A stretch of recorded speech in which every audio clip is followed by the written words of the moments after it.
the inside of Coates. Parker gets too heavily involved. And that's Whitehead and Coates.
Hello everyone and welcome to the Milltek Sport Civic Cup Round 2 here at Oulton Park.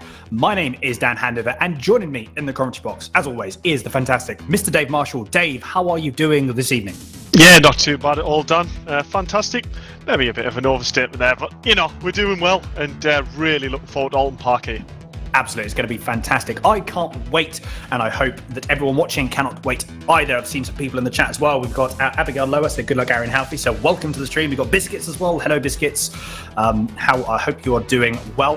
And as you can see there, yes, the island layout today, which we haven't got the extended track going down to the sort of longer hairpin. So a bit of a shorter track, still very, very fast. That is, the island hairpin is the shortest, the slowest part of the circuit. But this, Dave, is a very, very fast circuit. It is indeed, and to be fair, I think from a driving point of view, that end bit with the extra hairpin in the longer straight doesn't add that much to the track. You know, as driver preference, a lot of the drivers do prefer to drive the island layout. Indeed, yeah. To be fair, I've driven Oulton Park a handful of times. Not in real life, obviously in the sim world. And yeah, I think I prefer this layout. I prefer the shorter layout. I can see where people are coming from.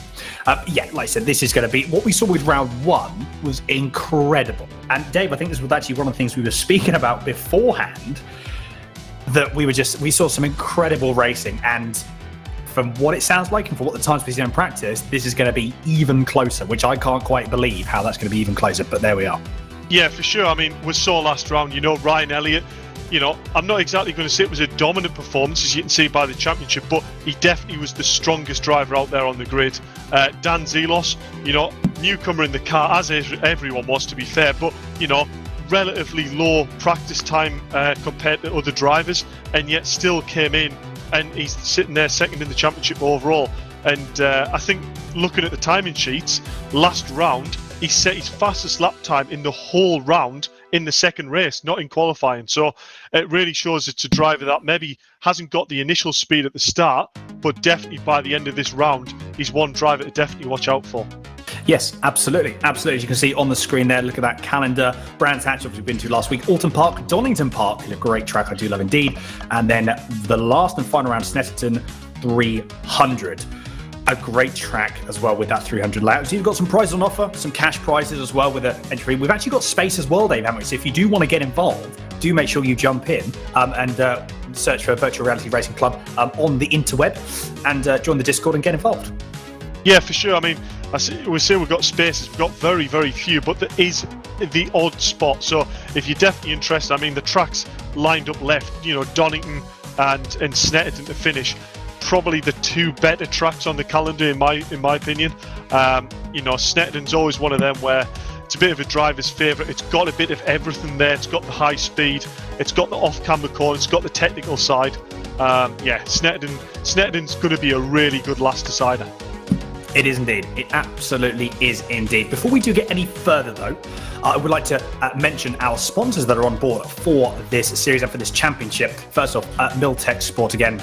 If you need exhaust, you know the place to go. Milltek provide a wide variety of exhaust for an entirely different range of cars, anything you can imagine.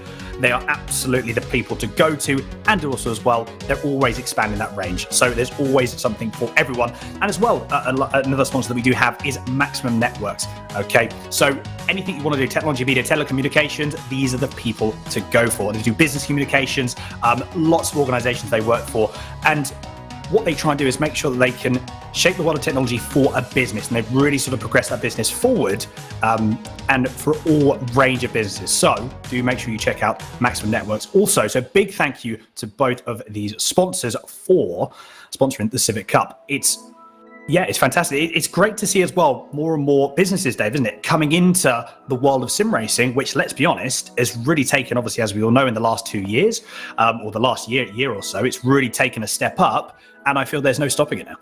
Yeah, I think that's exactly what it is. You know, obviously, you know, it's really unfortunate circumstances with the COVID in the world at the moment, but it has really opened the sim racing world up. You know, it's given manufacturers and sponsors really that in-look to what sim racing and the outreach you can have, you know, without the absolute masses of expense of real-life motorsport. Obviously, from a hospitality point of view and a spectacle, you know, real-life racing is fantastic, but market is marketing, and this is another great way of doing it.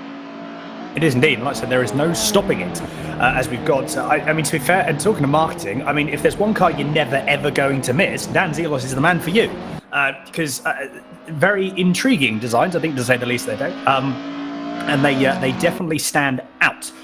So this is the 2007, I believe, Dave, Civic Cup, and the Civic Cup car. And it's, like I said, from what we've said, what we've actually heard from the drivers, obviously, Senna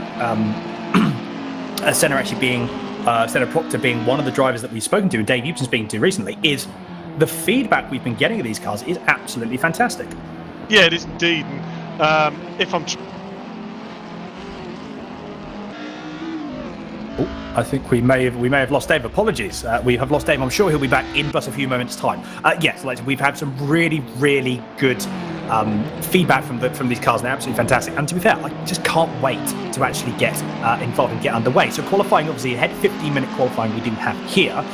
30 minutes actually remaining, as we see currently on your screen now, is Senna Proctor going through into turn one, just warming his tyres up. I wonder if this could be, actually this will be his first flying out. Obviously these are the times at the moment, these times will come down, so 1:30.5 for Dan Zelos, 2.6 seconds for Kletzer. So yeah, these times are going to come down as qualifying gets underway and really people start to throw themselves in at the deep end. I actually just noted as well, one of the people I noticed in the championship standings was Ed Sibbald, doing, again, a stellar job.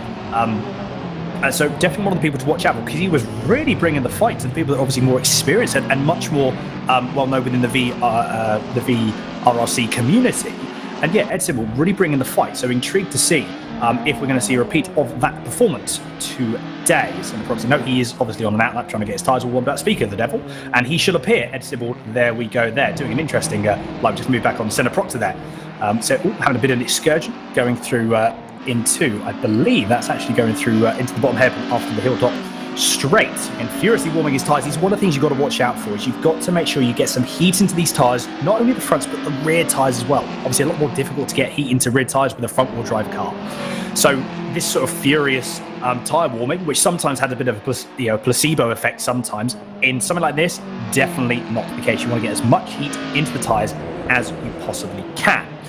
Dave, do we have you back? Yeah, I don't know what happened there. But yeah, I was just about to say, you know, I am a little bit of a Civic nut. You know, I'm lucky enough to own one myself. And this is a 2015 generation car. It's actually the FK2 instead of the FN2. So it's, you know, a relatively similar shaped car, but the big difference is the FN2's got the, you know, the naturally aspirated, you know, just over 200 horsepower K20 rump. Whereas these FK2s are the full fire-breathing 300 brake turbocharger. So, you know, sometimes slightly controversial in the Honda world, but yeah, these are the 2015 generation, but what a chassis on them. Absolutely, yeah. Like I said, no one can deny that Honda's they do produce some of the best front-wheel drive. I mean, to be fair, they still produce them now. You look at the Civics and what they do; they still produce some amazing front-wheel drive hot hatches on the market. And I think as well, like there's this obviously still running with the front-wheel drive formula, and it just works. Like they're running like even the road cars are running like 320 horsepower now, and the diff that they've got it just works. It's just absolutely incredible to see. Yeah, I mean, for me personally, I mean, for anyone looking at the Civic Cup or trying to get into it, you know, the engines that their cars run aren't that different from your standard road engine in an EP3 or an FN2. You know, the majority of the cars on the grid are running the K20 block, just over 200 horsepower. You know, and honestly, from a manufacturer to tune out an engine that is that reliable, that robust, and is on the verge of just being a race engine for the road, essentially. You know, Honda did an absolute fantastic job, and you know, in the grand scheme of things, yes, just over 200 brake horsepower doesn't sound that much in a hot hatch. I believe the Civic Cup's running around the 250 mark. You know, trust me, you get in the passenger seat, one of the drivers in this championship in real life, 250 is more than enough in front-wheel drive. It is indeed. It absolutely is indeed. I can definitely vouch for that, not necessarily with any of these drivers in real life, but having been in cars and real racetracks that only have like less than 200 brake, still plenty enough for a racetrack. Stockbergner is currently on your screens now in P4, only half a second behind. And just have a look. Look how close the times are between Dan Zelos and Ryan Elliott. Less than a tenth, 3/4 of a tenth of a second. So it's going to be close, as we expected. Although, looking a bit further down the field, the gaps have opened up ever so slightly. Look at that, Dan Zelos actually decides, nope, he's going to prove me wrong, and goes into P provisional pole position, less than half a tenth away ahead of Ryan Elliott. So, I mean, there's a bit of a gap actually I'm looking at. So it's over 0.3 of a second between Elliott and Proctor. I'm sure those times are going to come down. As we see that Brown now into P7. I think Mick Sutton just again, Mick Sutton, look at that. And a really good performance at the moment from him. He's in P6. We saw a very good display at Brands Hatch, didn't we, Dave? But yeah, Sutton, I mean, again, a good performance. Less than, just over 3/4 of a second behind Dan Zelos.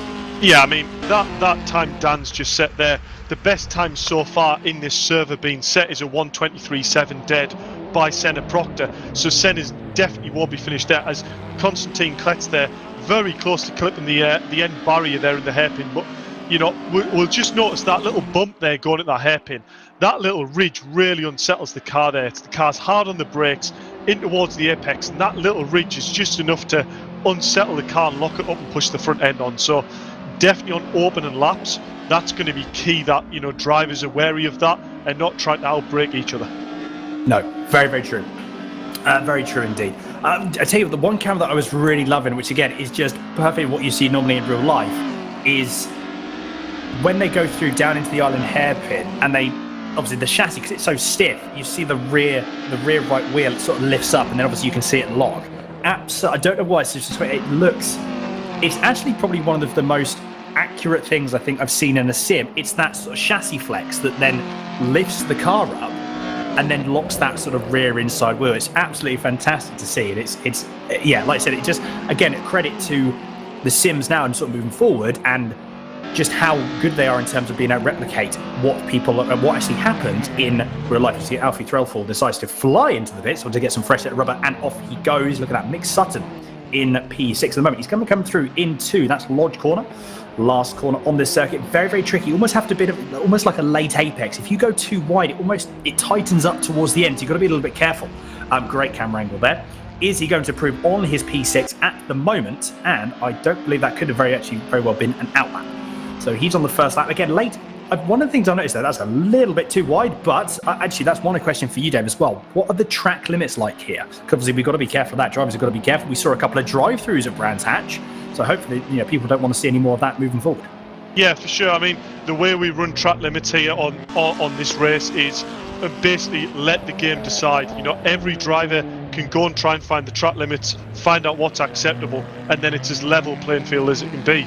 There's no humps and ha's. If it's legal, it's legal. If the game comes up and says you've got a track cut, it's a track cut. Simple as that. So from first corner, you can run out onto that AstroTurf, and as long as you tuck back in before the end of that curb, the lap is legal. But I can honestly say, if you can hook up the lap and keep it within them track limits, it's faster anyway. So there's not really an advantage to be gained there.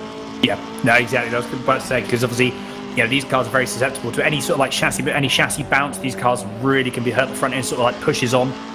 So yeah, if you want to try and limit that as much as you can, and yeah, staying on the track does tend to help with that. Great camera angle here for Mick Sutton. We just sat on board with him for a lap. Again, you can see, again, that late apex. You want to be clipping the apex where the curve starts to end. One thing I do notice though, I think I noticed it coming out of the hairpin, maybe just a little bit too much lock. So this is one of the things we're going to.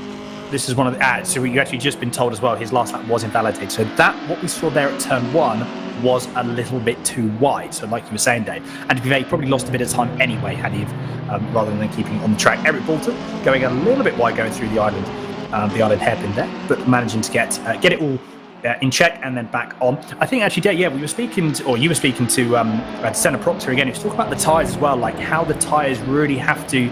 You have to adapt your driving style, actually moving through the race, as you would have to do in a real car. But obviously, with front-wheel drive, that's even more crucial. Yeah, it is exactly. And you listen to the feedback of the real drivers, and they say that is very much like it is in real life. Tyres have a bit of an edge on them. They've got the peak performance, but after sort of 5 laps, they start to wear off, and then especially towards the end of the race, the tyres really go off on a knife edge, but obviously the rears are still in, so you might get a little bit more understeer, a little bit harder to gauge when to turn in. So yeah, it's a real nice test of the driver, and it's going to take a driver who looks after his tyres well, to make the most of his race pace. Indeed, I just saw Josh Martin go completely sideways. That was going through Druids. Absolutely, well, he was sideways for a good portion of the entry into the corner, so Josh Martin on the absolute limit of what the car can give him at the moment. To be fair, one of the things actually probably it rotates the car quicker. You probably actually get a bit more turning. If you rotate the car on the rear, it wants the, almost the car as if you're putting it into a spin. Small amount of throttle application brings the car back and you fire out of the corner. So no, very, very good driving style there. Always going to get held up. That looks to be Mick Sutton. Does Mick Sutton back out of it? Yes, he does indeed. Yep, so Josh Martin does not get held up at all in the slightest. Finley Lines here. Oh, that's someone off having a bit of excursion. Oh dear, that was, out of control. I thought he was going to hold it then for a second, but I'm not entirely sure who that was. But wow, that was a bit too close for comfort. I'm sure Finley Lines will need a new race suit after that, because that was a closing speed of about probably 80 miles an hour. That was would be pretty terrifying. Finley Lines, we saw a great performance. Unfortunately, ended very prematurely. I say prematurely on the last lap, I believe, Dave, wasn't it? So big shame for Finley in one of the races when he ran out of fuel. But it goes. Finley, he's got such good pace. He's got absolutely incredible pace. Yeah, he does. And unfortunately, as you say, he ran out of fuel that close to the end. It just shows how important calculating that fuel amount is. It is indeed, yeah, because like I said, you want to make sure you gain every single bit you can gain. You really want to make sure that you can gain, fractions, whether it's even getting to the stage where how close it actually is. I've just seen, look at Dan Zelos. So Rodney Elliott is back on pole position by just under 2/100ths of a second. So again, these laps but the gap though between Senna Proctor again is 3. We know that Senna's got a really good lap time at the moment though. Potentially, I don't know if he's actually maybe thinking that he knows that he's got some really good race pace, but yeah, at the moment a bit of a gap from Elliott to Zelos. That could be a bit of like I said, we know the pace that Proctor has got. We saw that in practice. But we'll have to see how that materialises in the race. Bergner, he actually goes up into P3. So he's up, look, it's 1,000ths of a second difference.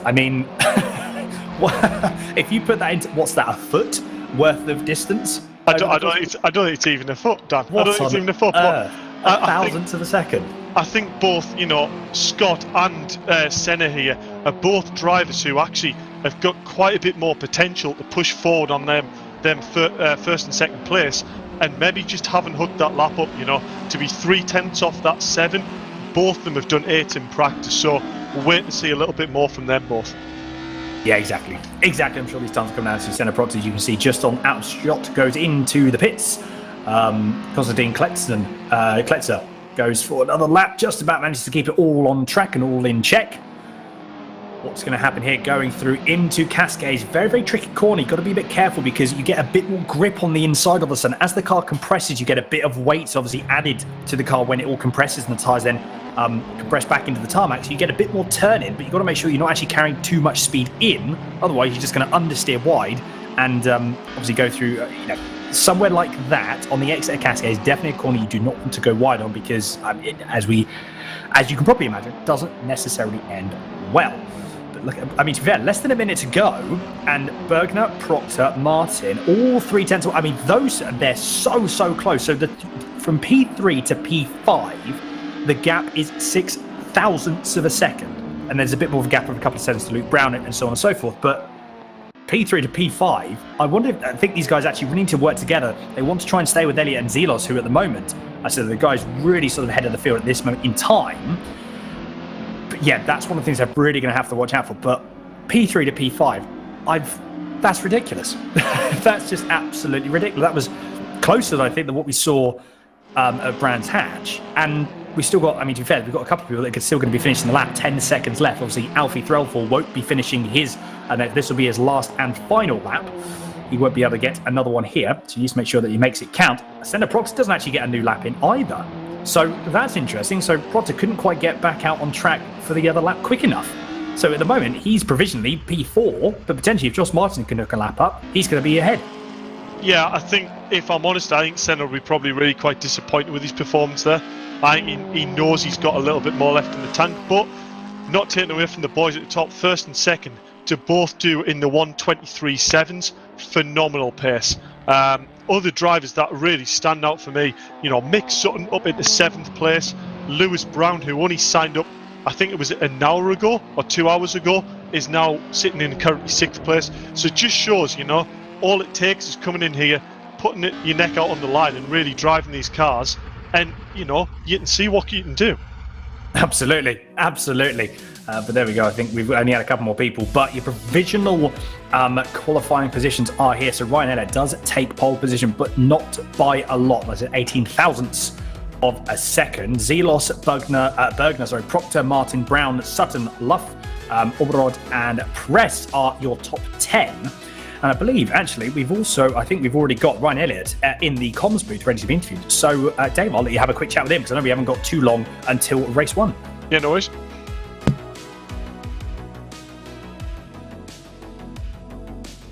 I will jump down to the interview booth. We should have Ryan Elliott. Are you there?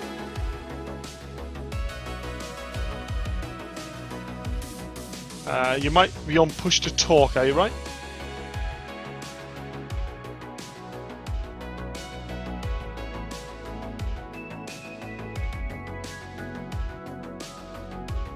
I wasn't push to talk, just had my headset muted, sorry about that. There we go. I thought it might have been pushed to top. Getting pole there, but by less than 200ths of a second. Dan was really pushing you there in quali, but you just managed to pit him. I'd like to think I had it under control. Until on the last lap there, I was on for a low 6, and I got moved into the com box and got a bit scared and fell off. But I knew I had it in me. I was just sort of waiting to show my true pace. Well, it's definitely a very impressive time. What do you reckon? Are you going to try and work with Dan at the start of this race, or do you think Dan's going to be on the attack straight away and trying to get that position straight back? Well, Dan's my closest championship rival at the minute, so I'm going to have to think about how I'm going to approach this one. Honestly, I'm not too sure. I knew he'll be keen to get past me to try and claw some points back, so might have to be a quite harsh defensive first 2 laps. Get Senna and Scott involved, and then hopefully break away. Well, I'll let you go and give that some thought, then, Ryan, and good luck for race 1, and we'll hopefully speak to you after the race. Yeah. There we go, Dan. I would say he's quite confident regarding this race, isn't he? Well, by the sounds of it, he is indeed. He had some time in the tank. So, yeah, I think Elliott, he's confident. He's confident, which is good. But I'm sure Dan Zelos as well. He's probably got something left in the bag as well. Dan Zelos is never that far behind as well, to be fair. Like I said, Senna Proctor. And also, we've got Sean Bugner as well saying commentary, it's Bugner, not Bergner. So I do apologise for that Sean, that was my bad. But yeah, I will remember that going forward. So yeah, currently, like I said, on your screen, the pole man, number 66, Ryan Elliott, with Mad for Mini Motorsport, as well as GT Mega Racing, by the look of that. So yeah, a great pole position time, and like I said, he does have some more time in the tank, which is always nice. I suppose as well, Dave, it's nice to have that confidence going into the race, knowing that you've still got what was, let's be honest, a tenth and a half left in the tank for a potential faster pole lap. It is. It's always good to have that little bit left in the tank, but that's not to say, I reckon Ryan's nerves are still there, really. He knows Dan's a quick driver. He knows what he can do in real life, and he's seen what he can do in sim. That's a driver who is going to be quick out the blocks, and he's got the aggression. He can make them passes. So we've seen Ryan before. We gave him the nickname Lord Hadrian in the past. He can very, very definitely put the wall up when he needs to. But if he defends that hard this early on in the race, that pace that he thinks he's got, that extra tenth, that might really bite him in this early stages, because the likes of Senna, the likes of other drivers behind, aren't going to be hanging on to that. Drivers aren't that patient. They want to get through, especially at the start of a race. So, yeah, Ryan might find himself in a bit of trouble if he puts that wall up too early. Very true. Very true indeed. But I think we're just about to. We've got probably around a minute left before we get going for race one. So, before we do get ahead, Dave, what are your predictions? Well, to be fair, I think as well, I know that we obviously briefed this, but is there anyone to really sort of watch out for maybe a bit further down the field? Yeah, so I definitely think Lewis Brown's going to be a character that, the longer the race goes in, the more seat time he gets, will be a strong performer. Josh Martin, who also is a very late sign-up, is same sort of scenario. The more seat time he has, I reckon the further up the grid he's going to get. I'm going to be impressed to see what Mick Sutton does. That's a really good, strong quali for him. So it's definitely looking promising. But honestly, I reckon watch Scott Bugner in this race. I reckon could be the one to watch. He's, hasn't quite done enough in quali, but that's not to say he doesn't have the pace. That's where my money is at the moment. Well, there we are. So that's the rundown from Dave Marshall there. Let's see what happens. Not too long left. Before we do get ahead, though, if you haven't already, please make sure you like, subscribe, get involved in the comments. I've got people that's chatting in the comments. Haven't been able to read all of them, so I do apologise. There's been a lot going on, but I will try and get around to them as soon as possible. But before the race starts underway, let me know in the comments who you are supporting. But we got a few more seconds left, and we're going to get away for round 2, race 1 of the Milltek Sport Civic Cup. The lights are coming on now, as you can see on your screen, not too far away until we are on the move. And there we are. Who is going to get the jump? Who is going to get a good start? Who is going to get a bad start? We're going to find out going through into turn 1. It seems that Ryan Elliott, though, got a very, very good start, as well as Dan Zedos. Those two are still sitting in there, going through turn 1, going down into Cascades. Oh, a little bit of side-by-side action. Seems to be all okay there. So Dan Zedos, actually, no, he's right on the attack to Ryan Elliott already. That was Proctor just going up the inside of Bugner. So that was a really late move there, going through into Cascades. Manages to keep it all in check. So Bugner just gave about enough room that he needed to. No more, no less. But Proctor, look at that. He's on the charge already. He knows that he's got pace. He wants to get up as many positions as he can at this moment in time. But I think that's Josh Martin that's going to have a look on Bugner as well. So at the moment, Sean Bugner, he's potentially going to lose a couple of positions. Looks to be going on the defences, so I think that's all back in check. No, that was very late on the brakes from Josh Martin. Wow, how he got that car stopped. Fair play. Oh, that was very, very good indeed. Ryan Elliott, though, 0.6 of a second is already the gap to Dan Zelos. Proctor, less than 0.3 behind Zelos, so he's wanting that position. He's wanting it sooner rather than later. Side by side between Martin and Bugner. Who's going to be the one going to go on... get out the exit, going through the Druids? I think it is Josh Martin. Look at that. Josh Martin goes up the inside of Bugner. So he's now into P4. And on the way, can he catch up to Proctor? We're going to find out in a few moments' time. Bottom right corner of your screen, you just saw Proctor. He is wanting that move. Soon, I was literally, I thought I was going to be moved there. That was so close. And, oh, hello. I'm not entirely sure what's happened there. There's a couple. There's a couple. Oh, no. Oh, no. We've just had, unfortunately... I think we've had a couple of cars, a few technical issues. We actually had a couple of cars that were actually on the circuit when they shouldn't have been. So I'm sure we're going to be hearing some more information on that in but a few moments' time. I do apologise to everyone. Like I said, we'll get some Robin Waters just said, yeah, like I said, we're going to have a look at that, and we're going to come back with everyone with once I get some information. I will be able to pass that on to everyone, but I imagine safety car will be deployed. Everyone is going to be, yep, there we go. Tyre weaving, furiously tyre weaving. These guys are going to be wanting to obviously keep as much heat in their tyres as they can. A bit of a shame for Ryan Elliott. Obviously, he wanted to. Fair played for the guys up ahead. You know, but you've got Elliott, Zelos, Proctor, Martin. I think Brad, to be fair, the top 6, top 7 maybe all managed to avoid it. You know, all managed to avoid the cars that were on circuit. It's just unfortunate. This rig gets, you know, Constantine is up a little bit. You've got obviously less vision going through. But yeah, a bit of a shame there. But like I said, once I get some more information, I will be able to pass that on to you, and I'll be able to pass it on to all of you watching. But yes, as we've got a bit of time to actually.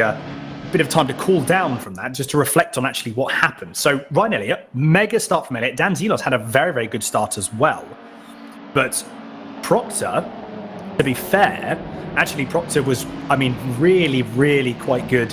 And like I said, making moves as quick as he could on obviously Bugner, who actually was unfortunately one of the people that did lose out in that particular incident, coming through onto the start finish line again. And I think that really shows that Proctor is wanting this business. He knows he's got pace. He's going to be putting Zelos as soon as this race restarts.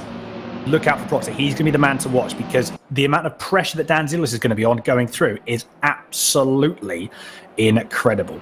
And as we can see, that there is a safety car in front of Ryan Elliott, and that is being driven, I believe, by I think that is Dave Marshall actually driving the safety car. So I'm guessing we haven't got Dave back in the commentary box because he's out on track.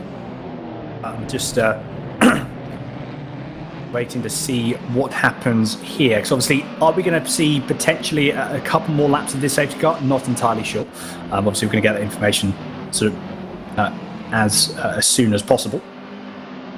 Yeah, Proctor is a man on a mission. A very last-minute lunge going through into Cascades. A very last-minute lunge going into Cascades, and it seemed to pay off for him. I mean, Bugner gave as much room as he needed to. To be fair, it was actually no more. It was no more room than he needed to. And yeah, so really, really clean driving by both of those drivers. It was absolutely great racing at the start, and very, very clean. This is one of the things as well that people have actually got more used to the cars now. They've got more used to what's going on. They've got used to how the cars behave, especially when cold tyres, everything. Standing starts as well, so your tyres are stone cold going into turn 1. And to be fair, they're probably stone cold going through the first entire lap. More so again, the Riz. That's where you've got to try and be careful of. But I think the restart is going underway. Ryan Elliott is already on the restart, and he's off he goes. The gap is already 7/10 of a second. Well, just under 7/10 of a second going through. So Ryan Elliott goes into turn 1 comfortably leading as well. Josh Martin, man on the charge as well. He's into P4. So one of the people that Dave said to watch out for, absolutely, is currently obviously in P4. Proctor again a little bit further away than I think he would have liked to have been from Dan Zelos, but with the pace that we know he has, obviously that is going to be something that I'm sure will not stay like that for long. But Brown as well moving up the field. He's in P5. He's going to want to make the move on Josh Martin. Ormerod is going to be trying to... Oh dear, I'm not too sure what that was. Potential. I wonder if... I'm not too sure that was Threlfall. I wonder if actually maybe going through on the brakes, again, cold tyres, actually lost the back a little bit. The rear tried to swap around. And to be fair, Ormerod was the barrier in the way to Threlfall. Pushed him, unfortunately, the other way. So he's dropped down into P13. Should I have a conflict with you on that, Dan? Oh, Dad, go for it. Shall I do it? I think that was maybe a touch of Threffel there on the grass on entry with the back left tyre, which turned the back of his car around into the side of Harry. So actually, Harry did quite well there to keep the car straight and actually still make the hairpin. Right, gotcha. Maybe. Well, to be fair, no, it's a very, very good point. It's very, very good. Sorry, apologies. I was again. What I normally do is I sort of ramble on. I didn't realize you were back. But yeah, I mean, look at the restart. Like Ryan Elliott. I mean, I'd say that he's actually was about 6.5 tenths away. It's dropped down a little bit. So, I mean, the lap times are very, very close. They're almost identical between Elliott and Zelos. This is going to be really quite close. But I think Zelos is actually catching up to Elliott a bit. So we're going to have to watch out for this. Yeah, I could be wrong, but I think actually Ryan was really quick out the blocks at Brands Hatch. But then we did notice that towards the end of the race, maybe he was cutting his tyres a little bit too much. So it'll be really interesting to monitor that gap and see whether Ryan's going to really push again and try and build that gap, or whether we think he's just sort of monitoring it and keeping that sort of just over a half-second buffer. Indeed, we just saw Klexter just go a little bit wide there. So Matt Luff is closed the gap ever so slightly, still 0.6 of a second. So I'm sure that gap will, obviously that gap's got to come down a little bit before a move is potentially made. Pretty even Stevens though with the top three at the moment. Oh, that was Proctor going a little bit wide there. So that's dropped a little bit of time. But at the moment, yeah, look at that. Dan Zelos has pulled almost a 10 or almost 2 tenths on Elliott in this lap. And obviously Proctor's not too far behind. So I think Proctor at this point is to just sort of like conserve his tyres, allow these guys to battle, and then try and pick up the pieces if he can coming into these latter stages of the race. 12 minutes and 27 seconds left is on the clocks for race 1. And also as well, Dave, we've got the reverse grid. But I've just been told, look at that, I've actually just noticed as well. We've just been told by Mike Gowan broadcast, Mick Sutton in P6. So he's doing a stellar job at the moment. A little bit, he's actually got a good gap as well to Klexter. So he's doing really well in P6 at the moment, and if he can look after his tyres, a good finishing position for him, definitely. Yeah, this is a really, I don't want to curse it, I'm touching wood here, you know, good luck to Mick, you know, this is a great result so far, 6th place, you know, the way them top boys are closing in, are we going to see a battle later on the race? Is this going to be possibly something that Mick Sutton actually take advantage of and climb up a few positions even more? As we see, I believe, that's Threthel on Omerod, I believe, up into the hairpin. Harry here just needs to back out early, get the undercut. Is he going to get the traction? No, job done. Great move by Threthel. Indeed, it was. Yeah, actually, I think Alfie. Yeah, Harry was ahead actually going through into the hairpin, so he manages to keep ahead. So Alfie tried to go up the inside. Tried to go around the outside, but couldn't quite manage it as well. So Harry's really got some good drive coming out of the hairpin that we saw there. But this could. Oh, that was a big moment there from Alfie. Wow. I mean, to be fair, he hasn't dropped down. We can't see him on the time screens that he's dropped down. He's definitely lost some time. But, I mean, he's still going. Must have been a mega save there from Alfie Drellfield. So, great stuff indeed. But again, turn your attention back to the top 3. Dan Zelos has dropped a little bit of time. So, again, I wonder if he's actually allowing... that was a PB as well. Look at that, 120 for dead for Ryan Elliott. So, he is really on the charge at the moment. But yeah, like we said, we saw it at Brands. Is he going to cook his tyres a little bit too much? I imagine he hasn't got as comfortable of a lead, so he might have to try and be a bit more conservative this time around. But we're going to have to see. Like I said, we've got 10.5 minutes left. Because of that safety car lap, he's obviously got a bit more time in hand. He's got a bit more tyre life in hand. But Dan Zelos really closing up, going through the island hairpin. Wow. That was on the brakes for Dan Zelos. Manages to just close that gap up almost by about 0.2 of a second, just going into the braking zones. So at the moment, Dan Zelos, whatever he's doing, it's working, because on the brakes, he can stop the car on a dime. Yeah, and you know what? That's exactly the sort of thing that'll get in Ryan Elliott's head. You know, he's going into that hairpin. He saw how much Dan Zelos closed on the brakes.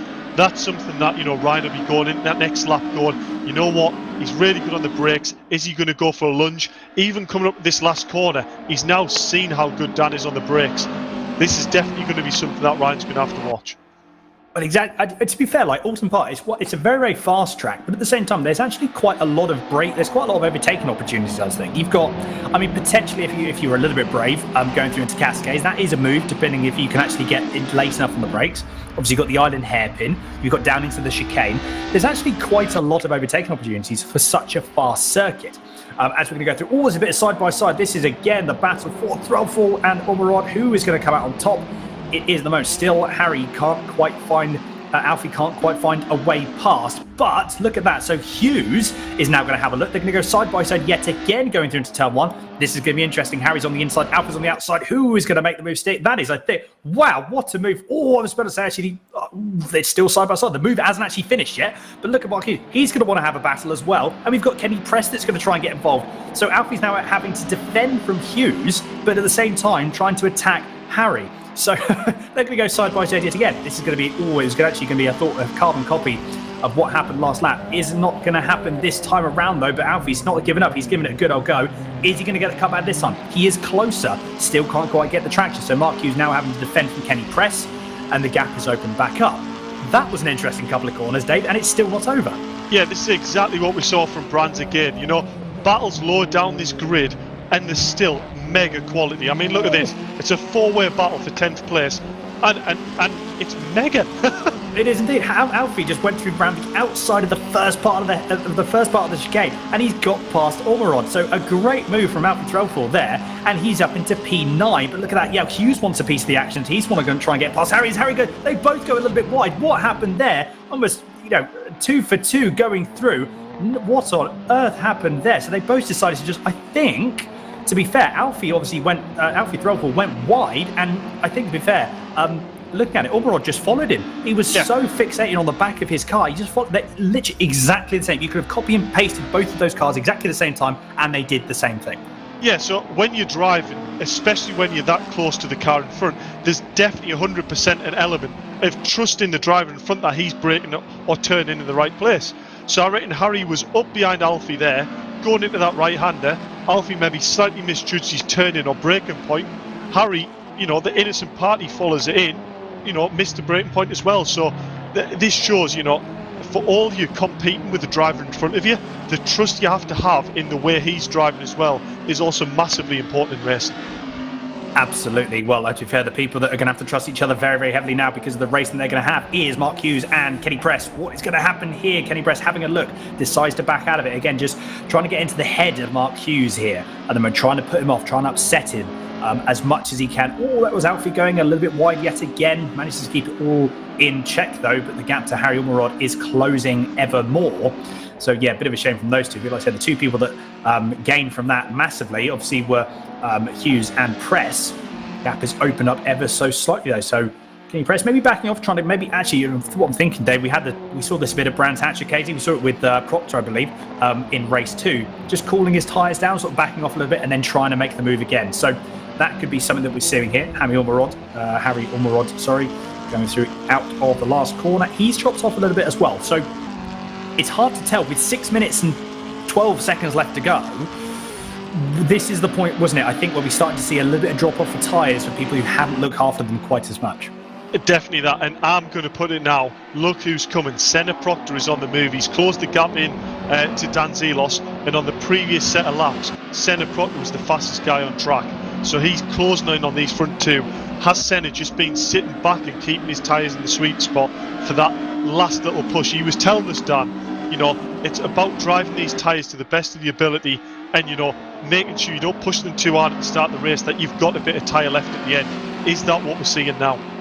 I mean, to be fair, I think you always want to look after tyres. It doesn't matter what you're doing, a sprint race, an endurance race, literally whatever you're doing, you need to look after tyres. It's such a key thing. At the end of the day, it's the only thing that you've got in contact with between the car and the road. It's the thing that is often overlooked, but something you need to make sure that you look after. Because if you're not looking after them, they're really going to tear, and it's going to be, they're really going to bite you in the backside if you're not too careful towards the latter stages of the race, which, like I said, is what we potentially saw with Ryan Elliott in round 1. But Proctor, the gap has come down yet again. It's now under a second. But the gap's actually come down from Zelos to Elliott as well. Only by about half a tenth, but it's still come down nevertheless. As I said, it's actually now gone back up. So, I mean, it's pretty even Stevens. Like I said, 7 tenths. I can't. Dan Zelos is so good on the brakes. He pulls almost what seems to be like a tenth every single time he goes through into that braking zone down into the island hairpin. So if he can do that a little bit closer, I mean, at the moment, I don't know if Ryan Elliott has got anything to hold that off, because if Dan Zelos can get close enough, that I would have assumed is a done, dusted deal, because I just don't understand how anyone could actually fend off Dan Zelos going through into that island hairpin braking zone. No, he's incredibly good on the brakes, but yet again, last lap, Senna Proctor, a tenth faster than the two in front again. So Senna is definitely the one to watch here. Dan Zelos doesn't want to be in a position here where Senna gets on the back of him and he feels like he has to race with Senna. He almost wants to work with him to keep catching Ryan. There's still 4 minutes left at the end of this race, plus a lap. There's definitely time yet for this whole podium to switch around. There is indeed. Absolutely, there is indeed. It is not over yet. Like I said, just under 4 minutes to go. As you say, Dave, look at that. The onboard shot from Senna. He's just wanting these two. So actually, Dan Zelos was 2 tenths quicker than... Oh, that's so very close. These guys using the absolute limits of the track. But yeah, Dan Zelos was 2 tenths quicker than Ryan Elliott. And I believe, looking at the last lap times, I think, that just popped up, I think Senna Proctor was even quicker than that still, but that's not going to help his chances. He goes wide going through into Cascade, so that's going to hurt him. He's lost about a tenth and a half, maybe probably 2 tenths by the time he gets through into the corner. But Dan Zelos ever closer. Oof, I mean, to be fair, It's getting really, really close now. The gap is 0.4 of a second. That's not a lot of time. You've got 3 minutes and 15 seconds left. Dan Zelos, if there's one person that's going to make that move with 3 minutes to go, Dan is the man to do it. Because, and I think if there's only one place that's going to happen, I think, Dave, we both know where it's going to be. Yeah, and unfortunately, I dare say, that's probably one of the easier places to actually defend the move as well. So, for all that's Dan's, kryptonite to Ryan Elliott, should we say? That's probably a really bad way of putting it. But, Ryan can probably really quite easily defend that. As long as he keeps his car on the inside, Dan Zelos hasn't really got any options there to try and outbrake and get the cut back because Rhino just parted on the inside. But yeah, the other thing I think to play up here is Ryan Elliott is obviously braking a bit sooner, carrying more mid-corner speed, which is getting him a better exit. For all that is good, it tends to actually increase tyre wear. The style Dan Zelos is doing that hairpin, going a little bit deeper in, harder on the brakes, but V'ing off, uses a little bit less of tyre. So, is Ryan going to struggle with tyres a little bit later on in this race, even though there's only 2 minutes left? Dan Zelos is now within 0.02 of a second. Sorry, 0.2 of a second. I know, well, to be fair, it could be a lot later than that. We've just got the battle between Preston Hughes in the bottom right corner of your screen, but this is the battle that's going to go through. What is Dan Zelos going to do here? He tries to go around the outside. Is he going to make it stick? He tries his absolute best, but Ryan Elliott just sort of boots full of power, just washes the car white, which is easy entitled to do, and just pushes Dan Zelos to the point where he can't actually make the move stick. But if Elliott didn't know he was there, he definitely knows he's there now.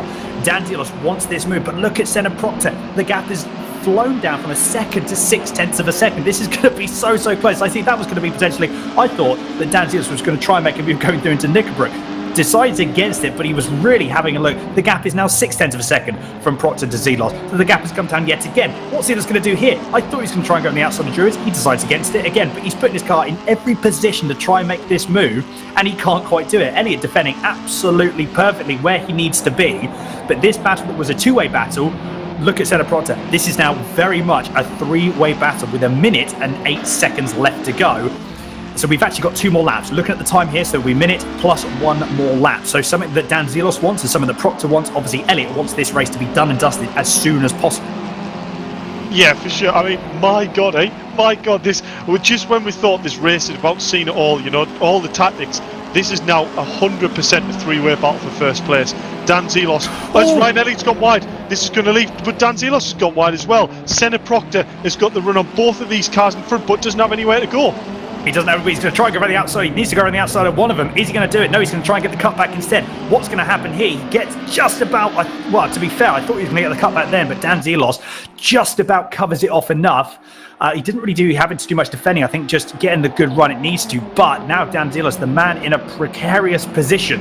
Ryan Elliott actually wants Proctor to try and get past him. He's going to want to actually move. You see an onboard shot here from Senna Proctor. Great camera view here, as this is obviously the view that we can see from Proctor with 1 more lap to go. He's actually dropped back a little bit of time, so potentially, obviously, maybe a little bit, it might actually be cooked his tyres, I don't know, but again, this is the tyres are so careful. You've got to be so cautious with these tyres. But look at Brown, and this is Brown and Martin that's going to want to be, so bottom right corner of your screen, you've got Elliott. Dan Zelos having another look for Elliott here, but the battle as well between Brown and Martin, this is going to be really close, 0.3 of a second with 1 more lap to go. But bottom right corner of your screen, oh my goodness, it's just one long big Honda Civic. And I really don't know what's going to happen here. If Elliott goes wide again going through into Cascades, that's really going to upset the Apple car. So it's just keeping it all in check now, because Elliott's done a stellar job at defending. Can he do it for another lap? Oh, that was wide from Martinez there, but Brown was a little bit wide, but not as bad. So that's going to be a move potentially as well. There's just so much racing to go on. I can barely keep up. This is going to be the position. If moves are going to be made in the bottom right corner of your screen, this is going to be where it's at. But I don't think...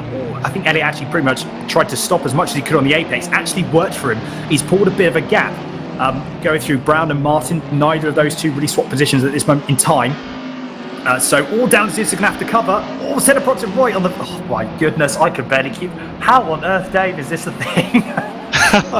You know what this is? This is proper racing. We're seeing, Dan Zelos, Proctor, they're both real drivers in life. This is their bread and butter. This is what they're used to. A sim driver is winning. Ryan Elliott doing an incredible job at defending this lead. This is absolutely mega sim racing. It is indeed, but look at that, 1 more corner to go. The sim world and the real world colliding. Dan Zelos has another look to try and upset Ryan Elliott, but can't quite do it by the looks of it. Elliott's still not out of the woods yet. He's got one more corner to go. He goes out of it, and that is it, I believe. Done and dusted. Look at that. Ryan Elliott takes race 1 victory for round 2 of the Milltek Civic Cup. Oh my goodness. Dan's in second. Lewis Brown and Josh Martin coming over the line. line. It's going to be a side-by-side. Who's going to actually get it? Oh my god, it's so close. I can barely keep up. I think it's Luke Brown. Luke Brown's just got over the timing towers. Oh my goodness. Lewis Brown, apologies, not Luke Brown, sorry, I'm getting confused. Lewis Brown takes P4 with Josh Martin in 5th. Oh my god. Well, like I said, the sim world and the real world colliding, and Ryan Elliott, the man on the top step for race 1. But yeah, Lewis Brown with Josh Martin, that was so close. Great racing from both of those guys. Alfie Threlford there comes home in P11 with Kenny Preston P8. Mick Sutton, though, he's in P6. A lonely race for him at the moment, but I'm sure he won't be complaining in the slightest. A great performance for him. That was... I'm smiling from ear to ear, Dave. Yeah, and you know what? I'm sure the drivers are as well. That is the sort of race that drivers want. You know, where you're battling, it's nice and clean, and it's mega. I know, absolutely fantastic. But we do have, I believe, the top 3 in the commentary box. So, Dave, I'll let you have a chat with them. I'm intrigued. I'm excited to see what these guys have to say. Come on. As we jump down the commentary box, I think I must have used mega about 100 times in that commentary. But we've got our 3rd place driver, Senna Proctor. I mean, was that grin as big as on your face as what it was mine? Yeah, absolutely. That was a mega race. You know, Ryan controlled the pace really well, didn't over defend anywhere. I saw Dan making a couple of moves on him. There was a couple of times maybe I could have put a move on Dan, but you know, I didn't think it was necessary because I think he was the one trying to make the moves for me, and that could have potentially paid off in a win, and it almost did. So I think I kind of drove my race and let Dan do the hard work. It didn't pay off that time, but it maybe will next time. Yeah, well, it definitely shows that, you know, regarding the 3 of you going into the next race, how hard is it going to be to go through together as the reverse grid? Or is it, you know, yourself for yourself and you're just going to try and get ahead and steamroll your way through? I'm going to try and get to the front myself. I mean, obviously I'll race hard and fair with Ryan and Dan as I do with everyone else. You know, I think the main thing for us is, you know, we are on all a similar pace, and I think if we work together, we can certainly get through to the front. But that's easier said than done, and we'll all be looking out for ourselves come race 2. Well, congratulations, Sarah. Good first podium, and we'll hopefully be speaking to you after race 2. Cheers, Dave. Thank you. And on our 2nd place finisher, only just that could have been either a 1st or a 3rd, Dan, couldn't it? Yeah, I had to have eyes everywhere. Eyes at left mirror, right mirror, rear view mirror, and trying to attack Ryan at the same time. But it was, I'm sure it was probably the same view in the commentary box, but that was a tense old race. Oulton isn't easy to overtake, but I tried my best, but Ryan just had a little bit too much today. Yeah, it is actually a notoriously hard track to overtake. You know, it's a little bit narrow. It doesn't have particularly the biggest braking areas, or if there is, there's only one of them. You know, that's the point that we had in commentary. You must have had 2 feet on them brakes if you go into that hairpin. At that time, yeah, and I was like, do I hang it around the outside? But it's just not enough grip around the outside. So, you know, Ryan had the line, and as soon as we started battling, I think Senna gained a 2nd in 1 lap, and then I had to make sure whatever move I made, I wasn't going to lose 2 in the process. So, yeah, it was difficult, but Ryan deserved the burns. Well done to him. But the reverse grid now, had a good week last week in the reverse grid race, so let's see how far we get up. Mega then, Dan. Hopefully we'll speak to you after race 2, but fantastic podium, and it's good for the championship. And on to our 1st place winner, a pole, a 1st place in race 1. You know, it's a good start of the round, isn't it? I mean, it could get much better. I could have had fastest lap, but I can't there's the perfectionist. I can't be disappointed with that result. I mean, it was unlucky with the safety car. I had a bit of a bigger gap, but I still managed to hold on. But I'm struggling in them dying minutes. I mean, Dan was catching me a 10th a lap, and then I knew that the only way I was going to hold on was to bring Senna into the battle. So all I had to do was defend that hairpin, and it just brought Senna right in. Because like Dan said, it's impossible to overtake around here. You can only do it either in that hairpin, or if anywhere else, you're going to be stupid and cause a crash. And I know that Dan won't do that. Same with Senna. We've all raced together before. Raced hard and fair, and that was a great race from all 3 of us, I'd like to say. Yeah, to be fair, that's exactly what we took from it as well. We noticed how competitive and how late Dan was on the brakes at the hairpin.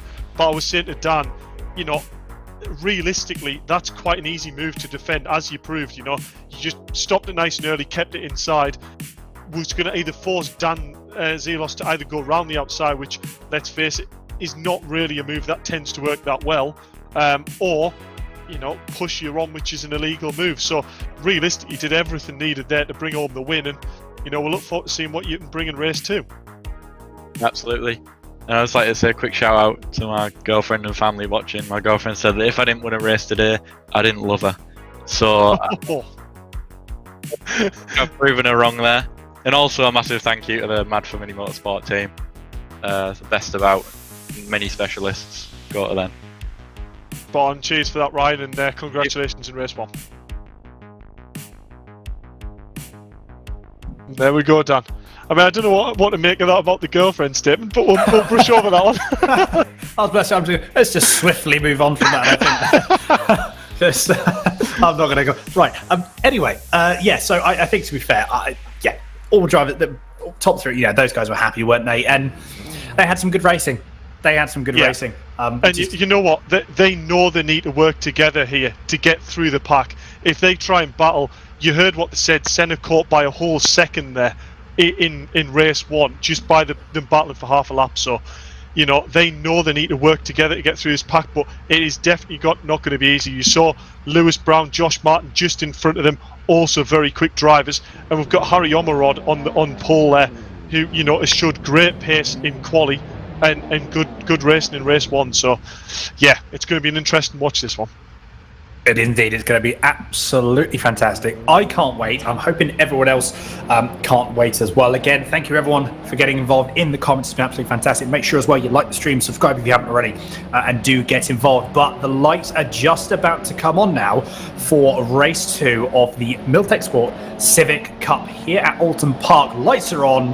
And in a few minutes' time, we are going to be underway. And there we go. Who is going to get the run as well? That really, really quick start. Again, we've got this. The top 12 has been reversed. Remember, that's one of the things we've got to watch out for. So, as you say, Dave, the top 3 have got to try and, from race 1, have got to try and work their way through. I'm just trying to think who that is. Oh, that was some sideways. Let's look at 3 wide potentially. Dan Zelos has decided to go for a small excursion, trying to help the marshals out and help the gardening team out at Oulton Park Circuit. So he's gone a little bit wide. Oh, that's Mick Sutton that's gone wide as well. Loads of drivers have gone wide.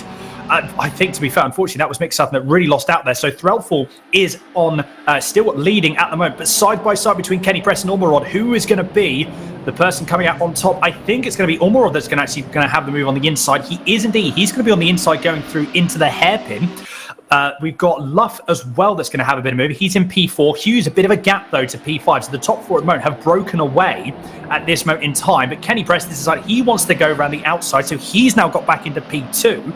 This is allowing, though, Alfie Threlfall to just drive away at this point. That was one of potentially Senna Prox that went a little bit wide there. Going through out of the actually, I don't think it was Senna Prox. It was a bit further down the field. So it could have been Luke Brown or Kletzer potentially as well. But look at that. Press is not giving up the position so easily. Oh, that's not going to win well, chaps. No, it doesn't. So Kenny Press goes sailing off as well. Manages to keep it out of the barrier. Takes the Dunlop board to go with him. As sponsorship, isn't it? You take out the board that your tyres are actually racing with. Still on the side, still on the line. So he's just trying to rejoin as safely as he can. But unfortunately, he's dropped right down into P15. Big shame there for him. But now we've got a potential. Oh, I thought I was going to be 3 wide. Then actually, still might be 3 wide. That was Luff. Actually, oh no! Oh, what happened there? That was Ormerod. I think that was the person that lost out most. Oh my goodness. And unfortunately, he's taken Proctor with him. Oh no, Dave. Proctor has actually gone as well with Ormerod. Yeah, that was a huge collision there. 3 cars into one corner, and it looked like it was a bit of a ping ball. Am I trying to say that right? Pinball. Remove the G. Yeah, a bit of a pinball effect there. It was Senna getting moved around in between the 2 cars a bit. Unfortunately, ended up with Senna almost doing a left-hand turn into a right. So that was never going to work. But yeah, look at this. We've got Dan Zelos definitely making his way up through the pack. But more to the point, Ryan Elliott already up into 2nd place. He's got to be a favourite to win here, doesn't he? Well, he has indeed. I mean, to be fair, the gap is 1.1 second. It's not over yet. Oh, Dan Zelos, a late minute move up the inside of Hughes. What a last-minute lunge, but it works.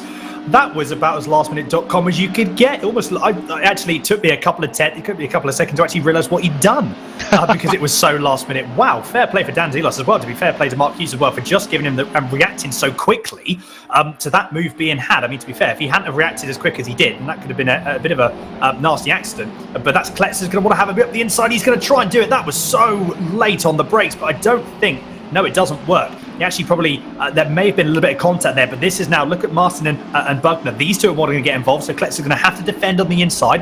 How is he going to do it? He actually can't quite defend. I don't think he could actually get over to the inside quick enough. So that's Josh Martin that's now got up the inside. And what's going to happen with Bugner? I wonder if Sean Butler's going to have a look going through the inside into Cascade. No, because Kletzer's on the inside. Two-wheel action there from, that's from Bugner. Oh, wow. Oh, mixed.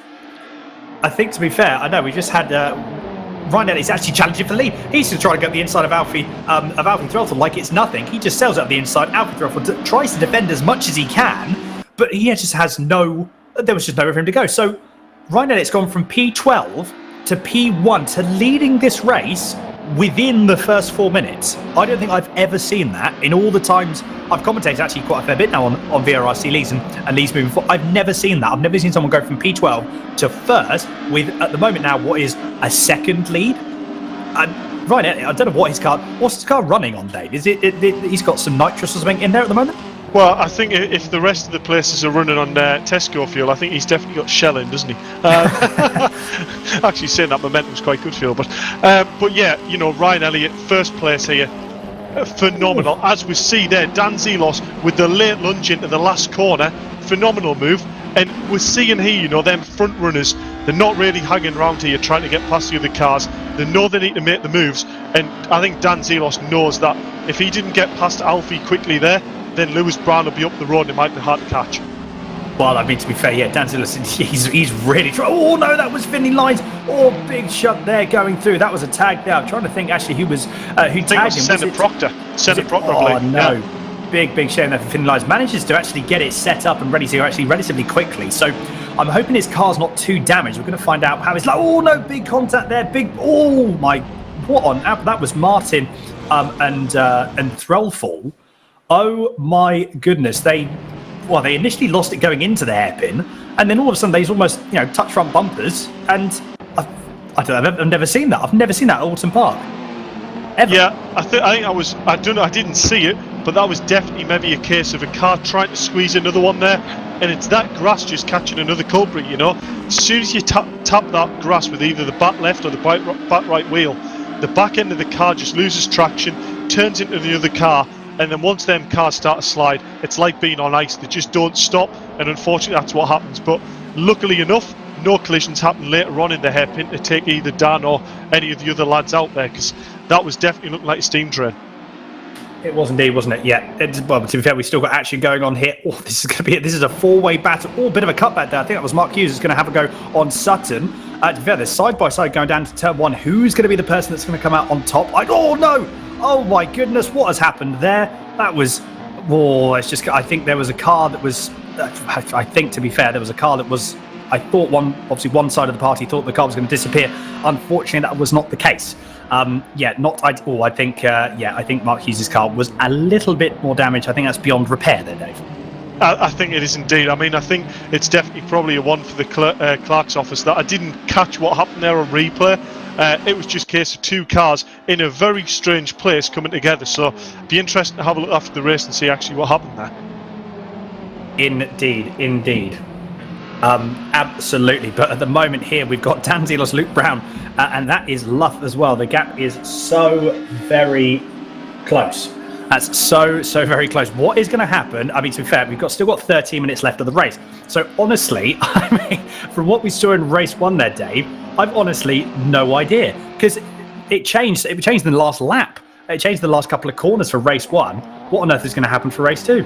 Yeah, I mean, what I find really quite strange is, race one was relatively clean. Race two, the start was clean, which is the time when you expect the collisions to happen. It's actually when the drivers are having their own individual battles in space on the track is when the accidents are happening. So really quite strange to see it that way and have such a clean start to the race without a safety car. I know, yes, indeed. Indeed. So Zealous, I think Zealous actually might be biding his time here. He wants to try and see if Lewis Brown and Manaf, if they can just sort of like, to be fair, he just want to see if they can just battle with each other and try and slip up the inside. We know how good he is on the brakes going through into. We know how good he is on the brakes going through into the hairpin. So I wonder if we're going to actually see potentially a move as well. But then, like we were saying, it's so easy to defend, like you were saying, Dave. So, I mean, I really don't know. He'd have to do what he did at the start of this race and try and catch someone. Catch someone sleeping. To be fair, when he actually overtook, I think it was Hughes that he overtook, coming through into the corner you can see going through now. I believe that is Knickerbrook. Then he goes a little bit wide. He's lost a little bit of time there, so he's really stopped pushing this car. So maybe he's not actually keeping the position. Maybe he's not backing off. He really wants this position sooner rather than later. But yeah, I think the move that he made at the start, he wasn't actually catching Mark napping. I think it was just so abrupt and so off the cuff that like I said, we didn't expect it. I can imagine that, obviously the only person that was expecting it was Dan Zealous himself. Yeah, I mean, Dan's probably looking at this scenario. He knows the speed he's had in race one. He knows what speed he's got in the car. He knows Lewis and Matt are no slouches. They're in front doing a very good job. In fact, actually, to take a bit of credit away here, Matt's doing a phenomenal job here in second place. He's not over defending. He's carrying the pace of the race. And last lap, he's only lapping 3/10 off what Ryan Elliott did the previous lap. So he's holding great pace here. As long as he doesn't over defend, that's when it's actually harder for Lewis Brown and Dan to get their moves, because he's not over slowing the car down and they don't have that overspeed. But it's definitely a case for me where Dan needs to be smart here with the speed he's got. Pick his moves cleverly, look after them tyres, and if he can get his way through to second place here, regarding the championship, all Ryan's got, through to first place extremely quickly. If Dan can get a second place for the championship, Ryan won't really extend that lead by that much. No, exactly. This is the thing. So, we talked about it before. I talk about it all the time, and people that have heard me commentate for a while know that I talk about it a hell of a lot. It's a marathon, not a sprint. It's a championship at the end of the day. It's you've got to make sure that you're in a position where you can not only perform at one track, but you've got to perform consistently in both races at every single round. Unfortunately, I'm just having a look as well. Look at Proctor. He's worked his way back up to 6th place. He's only about 6/10 away from Bugner. So he is really on a mission at the moment to try and get, at the moment though, looking at the gap, 6.5 seconds is the gap from Bugner to Zelos. I think, to be fair, if Proctor can get past Bugner, I think that's going to be where he stays. I'm not saying that at the moment, touch wood, obviously, because sorry, I know, again, people know me, I still make these like squeaking noises randomly, but I can't get over how Dan Zealous is stopping this car with how late he's braking. Yeah, I mean, I wouldn't say anything's done and dusted yet the way Dan's driving. He is incredibly aggressive on the brakes, and I tell you what, I bet that is really distracting for Lewis Brown in his mirror to see how late and confident he is on the brakes and still to stay on him. That's the sort of driving there that gets you a little bit offline, takes you out your rhythm a bit, gets you distracted, and this is how Dan might actually manage to make the room for him to get through. Absolutely. What we haven't necessarily got we haven't got much breathing room, but while nothing, everyone is sort of staying as they are, the calm before the storm, as I normally like to say. Actually, I was going to might even interrupt myself. I was going to do a bit of housekeeping on the stream, but unfortunately, we may not have opportunity to do that. I'm just going to quickly run through. We've got Abigail Lois says, "Well done, Alfie." That was. We got Dave Jones says, "Good evening." That was a few minutes ago. But look at Dan Zealous wanting to have a move around the outside of Lewis Brown. I keep saying Luke Brown. Apologies. Lewis Brown can't quite make the move stick, but he's actually got a really good cutback. Is he going to try and make the move up the inside of turn 1? I don't know, but that is rear quarter to front left bumper, so that's going to have to be careful, chaps. But Dan Zealous on the inside going to turn 1. He just, there it is. I mean, to be fair, that was done and dusted, wasn't it? Fair play, Dan Zealous. Yeah, huge commitment on the brakes. That was one of their moves where, if you watch Lewis's reaction and his body language there, it was a half defend, but he knew fine well if Dan was going to lunge him there, he was going to give the place up to try and not lose any speed, and that's exactly what he did. So that's allowed Lewis now to stay still on the back of Dan, and if Dan makes a move on Matt, then it still gives Lewis Brown the option to possibly follow Dan through there. Exactly. Yes, exactly. Dan Zealous already pulling out of the slip to try and upset Matlab. Can't quite find a way past at the moment. Yeah, let's do some housekeeping. So we've got Rebecca Dawson saying disclaimer: the girlfriend does love him. Laugh out loud. So there we go. We've got some confirmation there. which I'm glad about. So glad that's kid up. So thank you, Rebecca, for tuning in. Hoping you are enjoying the stream. We've also, like I said, yes, Dave Jones. Good evening. Good to have you as always, Dave. We've got Ed Sybil saying, damn PCs, too much lag is no good for anyone. So unfortunately, we did see Ed having a little bit of lag going through there. So in race 1. So big share in the red, but don't worry, next round, always there for the next round. So look forward to seeing you on the grid there. Who else we got? Elias Roman. That was a few minutes ago as well, about 30 minutes ago. So welcome, Elias. I hope you're okay. But Dan Zeeler's going to try and do. Actually, potentially, was he going to try and get a cut back? He's actually going to try and get the move. I think he's very, very close indeed. What is going to happen here? He's going to try and go on the outside of Cascade. That's a brave move down. What's going to happen here? I think all Matt needs to do, yes, he's going to try and do the cut back instead. But Luff just sticks it on the apex, almost scrubs off a bit of speed, probably another 5 or 6 Ks, just so he doesn't allow Dan Zeeler to get the cutback. So he's now forcing him to go around the outside again. But I think Dan Zeeler is actually going to make the move stick.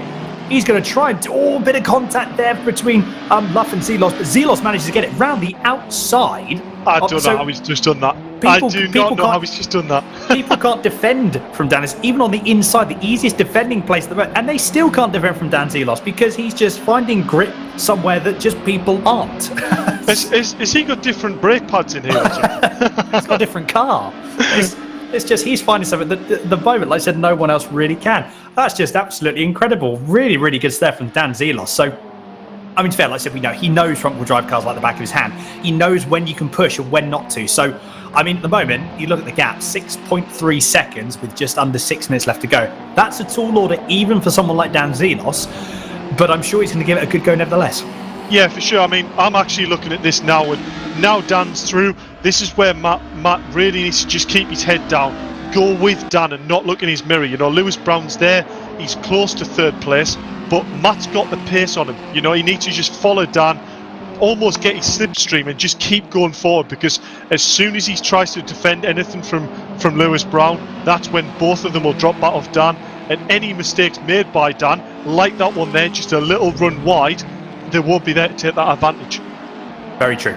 Very true indeed. So, like I said, drivers again, it's you've got to manage everything so much with the competition levels. You've got to manage everything so much. Very, very crucial indeed. Dave Mottenham has just said, Josh Martin isn't my friend if he doesn't place P6. At the moment, Josh Martin is in P7, and he currently, unfortunately, is actually pulling. Senna Proctor is pulling away from him in P6. So I think you're going to be one friend less at this rate, unfortunately, Dave, unless something does happen further up the field. But I'm sure you're not that harsh. I'm sure that was merely a joke. I tell you what you have actually pointed out there, though, Dan, by accident, that Senna Proctor was making a move on Bugner earlier on. You know, he was within sort of that half a second mark. He's now 2.3 back, so he's dropped back off from 5th place. So it'd be interesting to see what happened on there, whether or not Senna ran wide or there was a little battle that we missed there. That's very true. That's very, very true. You bring up a good point. I wonder, to be fair, looking at the times he's doing, I don't think he's actually got any damage. Or he's not got anything that's really sort of major concern by the looks. Dan Zeelos has just put in the fastest lap of the race. That is a 1:20. Just having a look at the time. That was 1:24.2. That's very, very quick indeed. That was definitely quicker than Ryan Elliott, because the gap has come down to 5.9 seconds. Granted, I know it's not a lot, but you know, if anything, this is giving Dan even more confidence going through into the remaining rounds, because he knows he's got pace at these later stages of the race. Senna Proctor, yeah, at the moment he can't actually. I wonder, because he had quite a large hit, didn't he, going through into Old Hall. I wonder if this is now hurting him. I wonder if this is really starting to hurt him, because the gap is actually going up. So Senna Proctor, the gap is now 3 seconds. So it doesn't necessarily look like there's any damage, but this could be some internal damage that we can't see. It could even be engine. Looked like he took a pretty hefty hit in the front bumper. So there could be some engine damage that we can't actually see. Yeah, that could be, perfectly valid. You know, I was talking to the drivers earlier and asking them how much, you know, the damage really does affect the car. And they were saying, you know, it doesn't take much of a collision front or back to really, like, lose the front end on turn-in and just feel like there isn't much grip in general, as well as losing a bit of straight line speed. So realistically, a little bit of damage, you lose it a bit everywhere on track. It's not just a case of one straight or one braking area. It's a case of you probably will lose quite a big chunk over the whole lap in general, making your car really quite uncompetitive. Meaning that at the start of the race is how key it is to keep your car clean and try and keep out of them battles. Yes, true. This is very true. Oh, that was Luff going just a little bit wide going through into Old Hall. Actually, I've just noticed one of these things there. David, obviously, I think Josh Martin is actually catching up a little bit to Senna Pronto. I'm just going to keep an eye on the times. And again, 3.7 seconds, quite a lot to catch up in 2 minutes, 25 seconds. I thought that was someone actually going off, but it wasn't. It was actually just Senna Pronto just going through his normal line. So apologies. I thought my mind decided that there was an accident when there wasn't. But yeah, so at the moment, Lewis Brown's still trying to find a way past Luff. He's going to have a bit of a look again. He's not in a position to move. He's nowhere near in a position to make a move. He's just trying to, again, sort of get into Matt Luff's head a little bit, trying to upset him again, trying to force him into a mistake, which is obviously absolutely what you need to do, especially going very, very wide there. He's dropping a bit of time. I wonder again if maybe he's starting to cook his tyres a little bit too much. Bugner, the gap is actually coming down 2.1 seconds. So I wonder. I was looking at that as well, Dan. 0.3 of a second last lap. Scott was reeling these two in front. So if these start a battle, that is really a battle that might just be on the cusp of starting at the very end of the race. Well, no, we have 1 minute and 30 seconds left, so we will have potentially 2 more laps after this, because obviously Ryan Elliott, he was way ahead of the battle here. So I wonder if we're going to have 2 more laps. We're going to see it's going to be very, very close. So there's only going to be a few seconds in it before whether we're going to see the +1 lap happen next lap or the lap after that. Like I said, 1 minute and 5 seconds left on the timer, and then +1 lap to wherever the drivers are, or wherever the leader is, obviously, which is Ryan Elliott. Look at the gap, though. It's really, Dan Zilos, again, he has some pace in this car at the moment. He really has some pace because the gap is now 5.4 seconds. So he's taken a couple of tenths out every single lap. So, like I said, it talks about, performance-wise, and that's going to be actually Luke Brown's going to try and go up the inside, decides against, obviously, because Luff blocks that position off going through into the chicane. That was a bit of contact there, I think. Actually, Lewis Brown actually hit the inside and hit that tyre barrier. That's the surprisingly strong tyre barrier as well. There was no deform on that at all. But that's caused him to lose a little bit of time. Look at Bugner, though. Again, 1.3 seconds is now the gap. So I think Lewis Brown, he's been attacking, but he's going to have to look to defend in the next couple of, potentially in the next few corners, if he keeps making these sort of small little mistakes. Yeah, what's that? That's nearly a second in 1 lap. I know he clipped the inside, but also that probably gave him quite a bit of damage there as well. So, a second, and on the last lap, this might be possible. We'll wait and see. I know we're going to wait, as you say.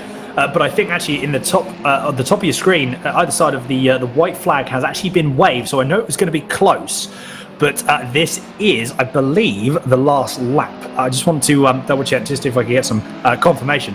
We've just been confirmed as well that it is indeed the last lap. So obviously this is music. This is music to, I'm sure, Lewis Brown's ears, because he knows that, again, Bugner is really catching up. Also music to Luff's ears as well, because he's actually a little bit too, I think he's farther enough away from Lewis Brown, so he needs to just keep it in check. But Ryan Elliott in the bottom right corner of your screen, he's only got a few more corners left. He's going to make it 2 out of 2 for round 2, which is a bit of a tongue twister if you say that too many times. Dave, Ryan Elliott, what a performance. What a performance this round. It's been a great drive, that. It shows real racecraft to try and get through the grid as quick as what he did. As you said, I think that's probably a record. But, the gap's coming to Dan Zelos. But he had 6 seconds once Dan got through the pack. Ryan's not silly. He's not going to push the car to the point where he might lose it on a corner here or there. He's quite happy lapping, 0.8 of a second off his usual lap times and just bringing home the win. It's all about the points in the championship.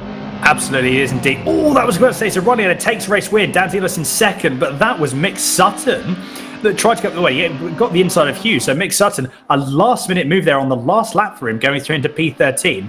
I think potentially Hughes again just a bit too much speed. Apologies, actually, we've just been told as well that we had a small little technicality. So this is actually the last lap. So what we thought as well, so Dan Zelos has actually been able to pull more time down, but look at the gap now between. This is a battle that's really going to kick off. So you've got Brown and Bugner. The gap is 6 tenths apiece from each of them. Oh no, what's happened there? That was Mick Sutton and Hughes. Oh no, not good for Mick Sutton. Really bad. So unfortunately, we just had a small little issue for Mick Sutton. That's a big shame there. So obviously Hughes retains that position. And I tell you what, Dan, if that happened in real life, that is a place you really do not want to crash. coming over that blind crest with cars absolutely flat in 5th gear over that crest, that will be almost horrific in real life. Yeah, that must be, that's definitely a new race suit moment if something like that happens. Absolutely. But I mean, to be fair, the gap has come down between Luff. But at the moment, if Luff just holds on, he's got one more corner to go. As I said, that Ryan Elliott is going to be, actually, we're just being told as well, what's going to happen here. So provisionally, there we go. So Ryan Elliott does take race 2 victory for round 2 here at the Milltek Sport Civic Cup. Good. What a dominant performance there. But what's going to happen here? It's going to be a drag race to the line, but I think everyone's going to be finishing line by line. So it's Zelos in 2nd, Luff in 3rd. What a performance from him. Brown 4th and Bugner in 5th. 2/10 apiece between all 3 of them. That was very, very close indeed. Josh Martin takes P7. Unfortunately, David, he hasn't obviously gone into P6. So, yeah, let's delete him off your contact list. Senna Proctor does take P6. A good recovery drive, as much as it could have been. Best of a bad situation there. Obviously, Harry Allroyd in P8. Kenny Press 9th. Kletzer will be coming through in 10th. Bolton 11th. Mark Hughes in 12th. Threlfall 13th. And Mick Sutton in 14th at the moment as they stand, as we've got the last few drivers coming round into the last couple of corners. Mark Hughes currently on your screen now with Threlfall about 8/10 behind. So he's got one more corner to go. I'm sure he'll be able to keep it in check. Again, touch wood, commentator's curse, don't kick in on the last corner. I don't think so. Look at that. Yeah, Mark Hughes, off he goes. Off he goes. And look at that. Yeah, so Mark Hughes takes it in P12. Good performance there. Well, that's again best of bad situation. And then Threlfall in 13th. Mick Sutton's about 9 seconds behind, so he's going to be finishing in a moment. But Dave, the top 3, we've just been told. I mean, Ryan Elliott, the man of the moment. So you can see currently on your screen there the provisional race results for race 2. And yeah, great. Really, really good stuff on the top 3 there. Absolutely fantastic. And yeah, Lewis Brown, great recovery there. Yeah, for sure. It was a great race, wasn't it? And I'm excited to go down and see how they got on. Absolutely. So we'll jump down into the interview booth and we'll go to our P3 finisher, Matt Luff, first time on the podium in the series. Are you there?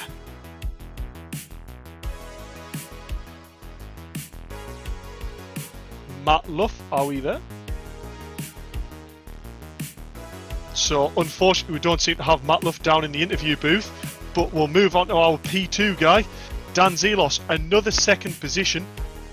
You know, you got through the pack with some extremely brave moves there, and you were catching Ryan at the end, but rather a quiet race there at the end, wasn't it? It definitely was. I think Ryan was, you know, not pushing at full beans to the end there. He kind of knew he had it in the bag, and well done to Ryan. He dominated all weekend. I didn't have the cleanest of first laps, you know. I think Ryan was up in 6th or 7th after lap 1, and I was still languishing down in 11th, I think it was. So a bit of contact in the first corner. It's tight when you've got so many cars going around there, but I you know, the perfectionist Ryan Elliott himself, I was like, got to get something away from him. So when I got fast lap the last lap, which I'm really happy with, we'll go into the next round right at the front, battling each other again, I'm sure. Yeah, I mean, you did quite well actually get fastest lap there on the last lap. Just quickly, what is the tyres like at round Oulton Park at the very end? Is it, you know, obviously it was possible to do fastest lap, but you know, how'd that compare to at the start of the race with full fuel? Is it as easy to create that perfect lap? It's difficult. You know, you've got to imagine almost putting trays under the front wheels towards the end, because you try and you've got to wait about 5 minutes for it to turn in.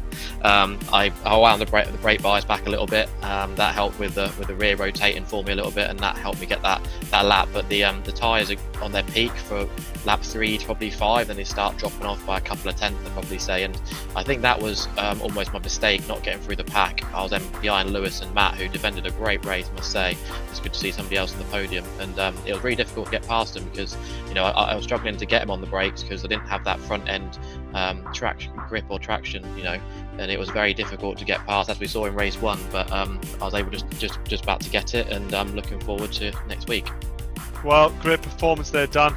2 2s on the second round. You know, can't get much better than that, other than obviously first. But you know, Ryan's unfortunately taking that one away from you with a perfect weekend, other than that fastest lap. So look forward to seeing what you can do in round 3. I do too. I'm coming for you, Ryan. I'm coming for you. And we'll move on to our race 2 winner, Ryan Elliott. You know, a pole, 2 firsts. Not quite a perfect weekend, but not far off at all. Great for your championship, isn't it? be even better if I had that extra point for race 2 fastest lap, but you know, all credit to Dan. I saw him coming through that pack like an absolute hero. It was a good race for me though. I just kept my nose clean, stayed out of trouble with everyone else. I really pushed at the start to just build that gap, and it was 7 odd seconds, and I just knew then I could just put it in cruise control. I didn't think I had to push for fastest lap, but I was proven quite wrong. Yeah, But I mean, you did seem to come out the blocks there like a hot knife through butter. You really did get through the pack, you know, a lot quicker than the likes of, you know, Dan Zelos. But I believe at the start, Senna was actually, was Senna ahead at the start of the race there? So did you work with Senna to get through, or did Senna make any of them gaps that just allowed you to get straight through? Same as last week, I got a little Facebook Messenger notification saying to work together, go forward, and I just sort of sat behind him, let him open up the gaps, but he had a little bit of contact with, I think it was Matt, someone else, and that's what really set my hopes alight. I saw them going off, and I just knew that from then onwards I could just crack on, put my own race together, and not have to rely on anyone else to make my moves for me. Well, great race there, Ryan, and you know, regarding the championship standings, that round's definitely really boosted, you know, your lead going into round 3. So, good luck for round 3 and great performance today. Hopefully, can replicate these results next week. Hopefully so. Speaking of it, Ryan. So, almost a perfect weekend there, Dan, but not quite. Dan just pipped that fastest lap on the last lap of race 2, eh? I mean, to be fair, I'm sure Ryan Elliott's going to be kicking himself, but at the same time, I mean, yeah, a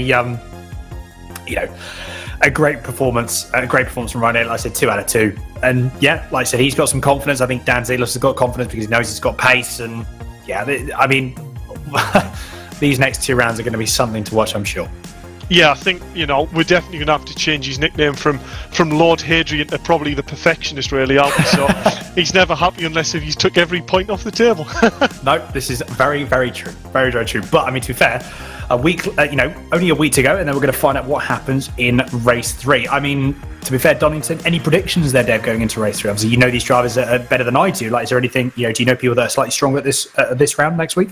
Yeah, so I definitely think there's drivers in the grid that maybe struggle with the slightly tighter tracks. You know, when you get 3-4 cars wide on a track this narrow, it is quite daunting, and it can force them to just ease off or brake that little bit sooner. You know, some of these drivers, as soon as they get on a bigger track, the likes of Donington, the likes of Snetterton, you know, it just helps them, the racecraft a little bit, and, you know, definitely not to rule them sort of drivers out in the next 2 rounds. Very, very true indeed. Like I said, we've got 7 days until we find out what happens for round 3 of the Milltek Sport Civic Cup at Donington Park. Let's say thank you all very much for watching. Also, as well, thank you very much to our sponsors as well, Milltek Sport and Maximum Networks as well. Brilliant to have you. Brilliant to have everyone on the stream as well. As you can see on the screen, if you would like to get involved, there are a few spots left. So head over to Virtual Reality Racing Club, head over to the website, join the Discord, and make sure you do get involved because spaces are filling up quickly. But until next time, my name is Dan Handover. Joining me in the commentary box has been the fantastic Dave Marshall. It's been a pleasure as always. And as well, big thank you to Mike Yao, as always, for providing some fantastic broadcasting and camera angles. It's been a pleasure. Thank you everyone on the stream as well for getting in contact, for keeping in contact with us and chatting. It's been fantastic. Make sure if you haven't already, like, subscribe, comment, do get involved. It makes our job more enjoyable as well. But until next time, everyone, make sure you take care and stay safe.